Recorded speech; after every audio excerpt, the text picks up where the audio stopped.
Ce mois-ci, le gouvernement a adopté une loi pour reconstruire Mayotte et a supervisé la signature d'un accord historique pour la Nouvelle-Calédonie. Alors en quoi ces deux événements marquent-ils un tournant, surtout dans un environnement où les débats sur la décolonisation et l'autonomie des Outre-mer occupent de plus en plus de place? Je vous explique tout dans un instant. Au programme de cette émission, changement des droits de vote des détenus, une loi contre l'antisémitisme et l'accord sur l'immigration entre l'Angleterre et la France. Et dans notre newsletter qui sort le 5 août, je décortique les annonces du budget 2026 et la loi du plomb. Le lien est en description. Première actu, le projet de loi de refondation de Mayotte a été adopté le 10 juillet par le Parlement, c'est-à-dire le Sénat et l'Assemblée nationale. Cette loi tente de répondre aux crises que traverse le 101e département français depuis des décennies, notamment les tensions sociales liées à l'immigration, les pénuries d'eau, de nourriture et un manque d'infrastructures essentielles. Tout cela a été exacerbé par le passage du cyclone Chido en décembre 2024. Alors le 16 juillet, les groupes de la France Insoumise, des socialistes et des écologistes ont saisi le Conseil constitutionnel, estimant que certaines mesures, notamment sur l'immigration, violent la Constitution française. Le Premier ministre, lui, a accéléré le processus de décision en saisissant lui aussi le Conseil constitutionnel, lui laissant un mois pour rendre sa décision. Alors concrètement, que prévoit cette loi? Elle prévoit un investissement de 3,9 milliards d'euros sur 6 ans, dont une partie provient de fonds déjà alloués dans d'autres plans, tels que les 730 millions d'euros pour l'eau et l'assainissement. Ensuite, la loi inclut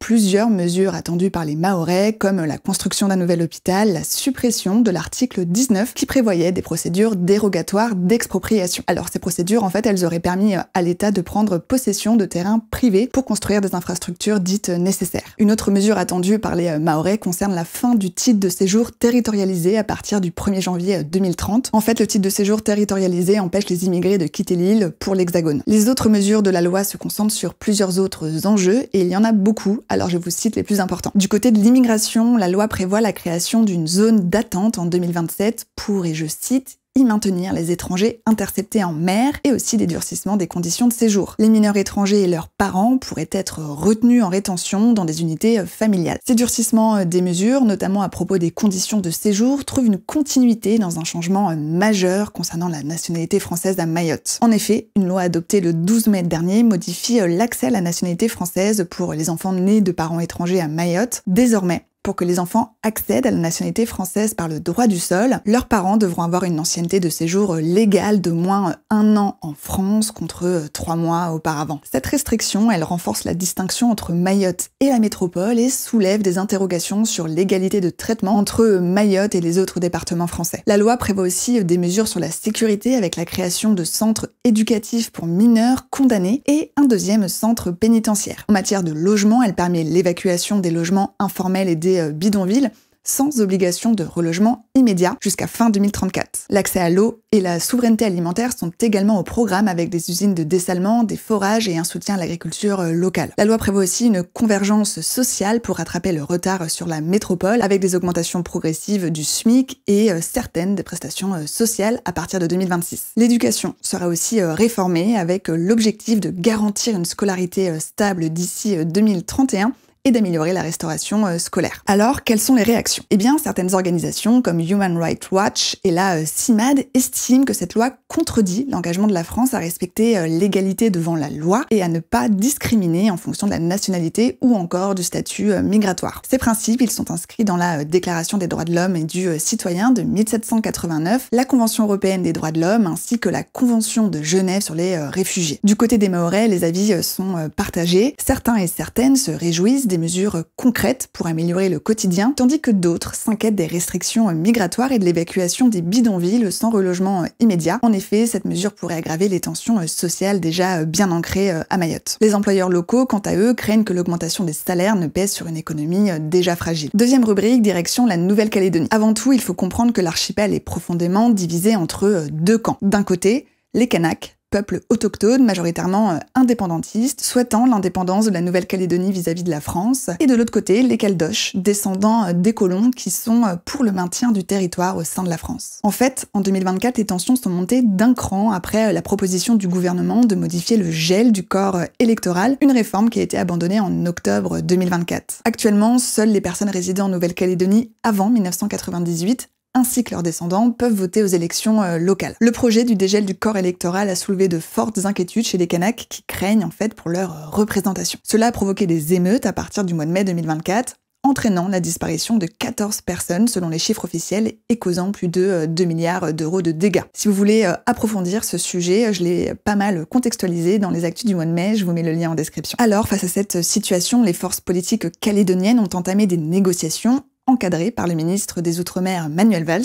Seulement, aucun compromis n'a été trouvé. Alors, Emmanuel Macron a organisé des négociations en juillet dernier entre les indépendantistes et les loyalistes. Et après 10 jours de discussion, le 12 juillet, un compromis a été signé à Bougival, en région parisienne. Toutefois, la mise en œuvre de l'accord de Bougival n'est pas encore actée. Cet accord, il doit être validé par les Calédoniens lors d'un référendum prévu en février 2026. Et si l'accord est accepté, il devra être formalisé par des lois et des réformes. En attendant, des révisions de la Constitution française sont prévues à l'automne 2025. Et les élections provinciales, initialement prévues pour novembre, sont reportées à mai-juin 2026. Alors concrètement, quelles sont les principales mesures de cet accord? Eh bien, il prévoit notamment la création d'un État de Nouvelle-Calédonie. Ce statut est unique au sein de la République française et il introduit notamment la nationalité calédonienne. Toutefois, celle-ci reste symbolique puisque la renonciation à la nationalité française entraînera automatiquement la perte de la nationalité calédonienne. Cet accord prévoit aussi la possibilité de transférer certaines compétences régaliennes comme la diplomatie, la sécurité, la justice ou la monnaie après un vote du Congrès calédonien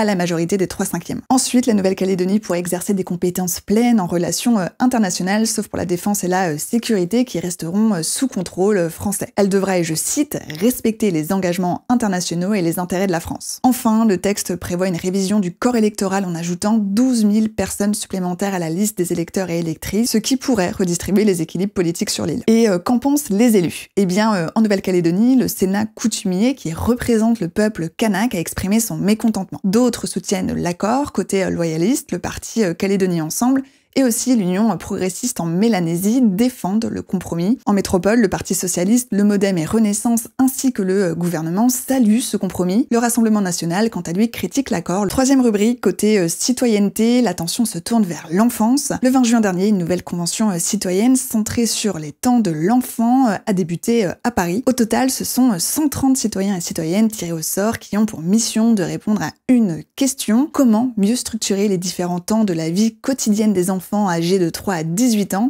pour favoriser leur apprentissage, leur développement et leur santé. Les sujets abordés incluent la durée des vacances, les rythmes scolaires, le temps passé devant les écrans, ainsi que l'accès à la culture et au sport. Et pour garantir la pertinence des recommandations de ces 130 citoyens et citoyennes, eh bien ils sont rejoints par 20 jeunes âgés de 12 à 17 ans, ainsi que par des enseignants, des chefs d'établissement, des parents et des experts médico-sociaux. Alors pourquoi aborder ce sujet maintenant? Eh bien la question des rythmes scolaires est récurrente en France. Des professionnels, qu'ils soient dans l'éducation ou la santé, estiment que le rythme actuel des journées scolaires ne correspond pas aux besoins biologiques des enfants. En effet, la France fait partie des pays européens où les journées scolaires sont les plus longues. Pour donner un exemple, en Allemagne, les enfants terminent à 13h et en Angleterre à 15h. Ce décalage, il a déjà fait réagir par le passé et a conduit en 2013 à une réforme visant à alléger les journées scolaires en instaurant une semaine de 4 jours et demi. Cependant, faute de concertation et à cause du coût, 80% des communes ont abandonné cette réforme dès 2017. La durée des vacances divise aussi avec des enjeux financiers importants, notamment pour le secteur du tourisme, car modifier la durée des vacances ou encore leur zonage représente un fort enjeu financier. C'est là qu'intervient cette convention citoyenne. Cependant, les syndicats sont partagés sur son utilité. Par exemple, le syndicat national unitaire des instituteurs professeurs des écoles affilié à la FSU la qualifie même, et je cite, de diversion qui ne répondrait pas aux vrais problèmes urgents comme l'inclusion ou les conditions de travail des enseignants et des enseignantes. En revanche, la Fédération des conseils des parents d'élèves, la FCPE, qui demandait une concertation citoyenne, se félicite de l'initiative. Alors concrètement, cette convention citoyenne se déroule en 7 sessions de travail de 3 jours chacune, et à la fin, en novembre, les participants et participantes remettront un rapport au gouvernement avec des recommandations concrètes. Ces propositions pourraient donc influencer des réformes législatives à venir. Alors, les recommandations seront-elles réellement prises en compte? Eh bien, en fait, la Convention citoyenne annoncée par Emmanuel Macron en mai, elle est pilotée par le Conseil économique, social et environnemental, le CESE. Il gère ces initiatives depuis 2021. Et depuis cette date, 2 autres conventions ont déjà eu lieu, celle sur le climat, qui n'a pas débouché par de réelles prises en compte des recommandations par le gouvernement. Et il y a eu aussi celle sur la fin de vie qui a influencé des textes législatifs débattus cette année au Parlement. À ce sujet, de nombreux médias ont omis de parler des premières personnes concernées par le projet de loi fin de vie, les personnes en situation de handicap. Alors si vous voulez en apprendre davantage à ce sujet, vous pouvez lire la newsletter de Microcanap qui est sortie le 1er juillet dernier. Le lien est en description. Pour terminer cette rubrique, plusieurs dates commémoratives ont marqué le mois de juillet, soulignant l'importance du devoir de mémoire en tant que citoyen et citoyenne. Le 14 juillet commémore à la fois la prise de la Bastille en 1789 et aussi la première fête de la Fédération en 1790. Les 16, 17 et 20 juillet rendent hommage aux victimes des crimes racistes et antisémites perpétrés par l'État français et au Juste de France. Enfin, Emmanuel Macron a annoncé qu'une journée nationale en mémoire d'Alfred Dreyfus serait instaurée dès le 12 juillet 2026. Cette date a été choisie car le 12 juillet 1906, la justice française innocentait le militaire, un moment symbolique dans la lutte contre l'antisémitisme en France. Quatrième rubrique, droits citoyens. Première actu, le gouvernement relance son projet d'interdiction des réseaux sociaux pour les moins de 15 ans en s'appuyant sur une application de vérification d'âge dévoilée par la Commission européenne le 14 juillet dernier. Concrètement, l'âge des utilisateurs et des utilisatrices sera vérifié grâce à leurs données personnelles comme la date de naissance. L'objectif ici est de protéger les jeunes des dangers d'Internet. Toutefois, cette mesure soulève des questions sur la vie privée et la liberté d'expression. Au total, 5 pays, dont la France, testeront l'application avant le déploiement du portefeuille d'identité numérique européen prévu pour fin 2026. Dans les actus du mois de juin, on a parlé d'autres mesures concernant les réseaux sociaux. Je vous invite à aller écouter car c'est complémentaire à l'info d'aujourd'hui. Je vous mets le lien en description. Deuxième actu, les détenus ne peuvent plus voter par correspondance lors des élections législatives, municipales, départementale et régionale. Ce système, instauré en 2019, permettait d'installer un bureau de vote dans les prisons et d'envoyer les bulletins de vote vers la commune où est installée la prison. Ce dispositif, il a permis d'augmenter la participation, atteignant 20% lors de la présidentielle 2022 contre 2% en 2017 selon l'administration pénitentiaire. Alors pourquoi ce dispositif a été supprimé? Eh bien en fait, certains parlementaires préfèrent que le vote des détenus soit attribué à la commune de leur lieu de résidence avant leur incarcération, car ils estiment que comptabiliser ces votes dans la commune où se trouve la prison fausse les résultats locaux. Cette décision, elle a été critiquée notamment par l'écologiste Léa Balage-Elmariki qui voit des motivations politiques avant les municipales. Par ailleurs, la France Insoumise avait saisi le Conseil constitutionnel après l'adoption de cette loi en juin dernier. Néanmoins, le Conseil a validé la suppression de ce dispositif le 17 juillet parce qu'il estime que la mesure ne prive pas les détenus de leur droit de vote puisqu'ils peuvent voter en personne lors des permissions, souvent peu accordées, ou par procuration. Troisième actu, le 2 juillet, le Parlement, donc l'Assemblée nationale et le Sénat, a adopté une loi pour renforcer la lutte contre l'antisémitisme dans l'enseignement supérieur. Cette loi, elle oblige les établissements à former leur personnel à la lutte contre l'antisémitisme, le racisme, la discrimination et la haine. Elle introduit également des sanctions pour les comportements antisémites, sans pour autant définir précisément les contours des sanctions possibles et sans préciser non plus ce qu'est un comportement antisémite. Cette législation, elle vient compléter d'autres dispositifs comme la loi sur l'égalité et la citoyenneté, qui sanctionne notamment les propos discriminatoires, racistes et antisémites en ligne et dans la sphère publique, et elle complète aussi la loi Guesso qui interdit la négation des crimes contre l'humanité. Cependant, cette loi elle a soulevé des inquiétudes et le 7 juillet, la France Insoumise a saisi le Conseil constitutionnel estimant que certaines mesures portent atteinte aux libertés académiques et à la liberté d'expression et qu'elles pourraient être utilisées pour réprimer les mobilisations étudiantes pro-palestiniennes. Le Conseil constitutionnel doit maintenant examiner cette saisine avant l'éventuelle promulgation de la loi. Dernière actu dans cette rubrique, plusieurs villes dont Nîmes et Saint-Ouen ont instauré des couvre-feux pour les mineurs, interdisant leur présence dans les rues la nuit. Cette mesure, dont les motifs et les modalités varient d'une commune à une autre, a dans certains cas été demandée par les habitants et habitantes, eux et elles-mêmes. L'objectif est de lutter contre la délinquance juvénile ou les incivilités, comme à Mont-sur-Gaine dans la Vienne, où cela concerne des tags et des nuisances sonores. Cependant, cette restriction soulève des questions sur les libertés individuelles des jeunes et son efficacité à long terme, et certains craignent même qu'elle ne stigmatise les jeunes. Cinquième rubrique, immigration. Un accord historique sur la migration transmanche a été signé entre la France et le Royaume-Uni le 10 juillet dernier. Cet accord pilote instaure pour la première fois le principe de retour vers la France des personnes refoulées au Royaume-Uni après avoir traversé la Manche en small boat, des petites embarcations. En échange de chaque retour, une autre personne pourra entrer légalement au Royaume-Uni via un itinéraire contrôlé,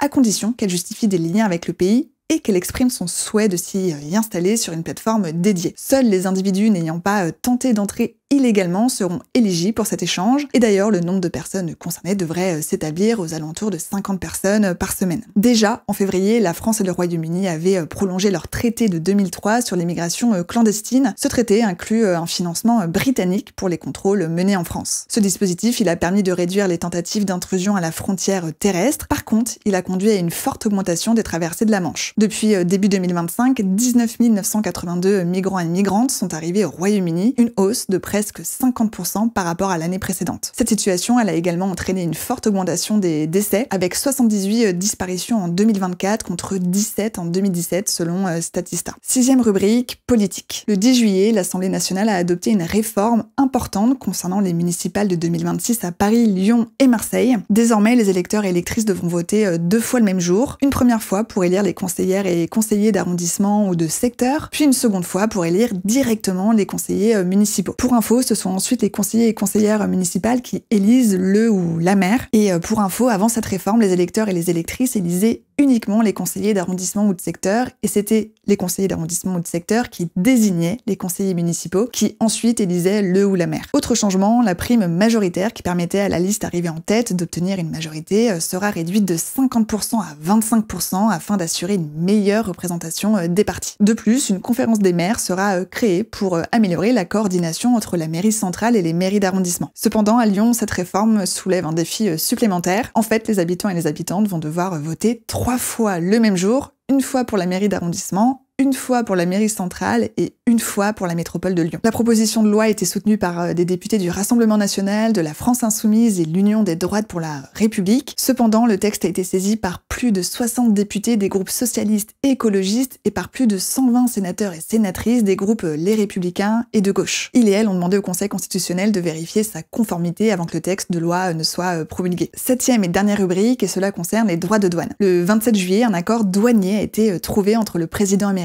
Donald Trump et Ursula von der Leyen, la présidente de la Commission européenne. Cet accord, il impose 15% de taxes sur la plupart des produits européens importés aux États-Unis et en échange, l'Union européenne s'engage à des achats d'énergie pour 750 milliards de dollars et à 600 milliards d'investissements supplémentaires aux États-Unis pendant le mandat de Trump. Toutefois, les détails doivent encore être finalisés dans les semaines à venir et l'accord doit être validé par les 27 États membres de l'Union européenne. La classe politique française était unanime le 28 juillet à dénoncer l'accord commercial conclu entre l'Union européenne et les États-Unis, estimant que cet accord privilégie les intérêts économiques des États-Unis. Pour rappel, avant cet accord, en avril, Donald Trump avait menacé d'imposer des droits de douane de 30% sur les produits européens, une mesure qui avait été suspendue jusqu'au 1er août pour laisser place aux négociations. Pour info, avant l'institution de Donald Trump à la présidence américaine, les droits de douane étaient de 4,8% en moyenne. Pour les citoyens et citoyennes européens, ces tensions commerciales peuvent entraîner des hausses de prix sur certains produits, des perturbations dans les chaînes d'approvisionnement, en particulier dans les secteurs technologiques, et une incertitude économique qui pourrait freiner la croissance économique. Toutefois, certains pays seront plus durement touchés, notamment l'Allemagne, très dépendante de ses exportations vers les États-Unis. Merci d'avoir suivi les actus du mois de juillet, et puisque je serai en vacances en août, je vous souhaite un très bel été et je vous donne rendez-vous en septembre pour les actus du mois de septembre.